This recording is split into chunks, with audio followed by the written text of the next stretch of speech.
காட்டி அதே நீங்க சொன்ன ரஜினிகாந்துக்கும் கமல்ஹாசனுக்குமே உள்ள நடிகர் சங்கத்துக்கு தலைவராக இருந்து அந்த நடிகர் சங்கத்தில் ஆக்டிவா இருந்து அதை கடனை அடைச்சு அவர் வந்து ஒரு லீடர் அப்படிங்கிறத காட்டினார்.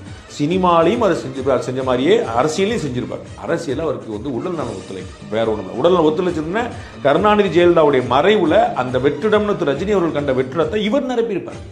2014 அவருக்கு உடல் நலம் வந்து கொஞ்சம் மோசமாயிருக்கும். 2014 தேர்தலில் அவர் பிரச்சாரம் பண்ணாலும் அப்போ வந்து அந்த வாய் குளருது, அந்த சீக்குவலா இல்லாமல் போகிறது. நீங்கள் வந்து பாரத பிரதமர் நரேந்திர மோடியோட அவர் இருக்கக்கூடிய படம், பாரத பிரதமர் வெளியிடக்கூடிய படத்தை பார்த்தீங்கன்னா அந்த வீடியோ பார்த்தீங்கன்னா தெரியும். அதில் கட்டி அணைக்கும் போது கொஞ்சம் இம்பேலன்ஸ் ஆவார். பிரதமரை கட்டி அணைப்பார், அணைக்கும் போது கொஞ்சம் இம்பேலன்ஸ் அப்படியே கொஞ்சம் தள்ளும். இது மாதிரியான ஃபிசிக்கல் இனபிலிட்டிலாம் வந்து அவர் 14 வர ஆரம்பிச்சிருச்சு.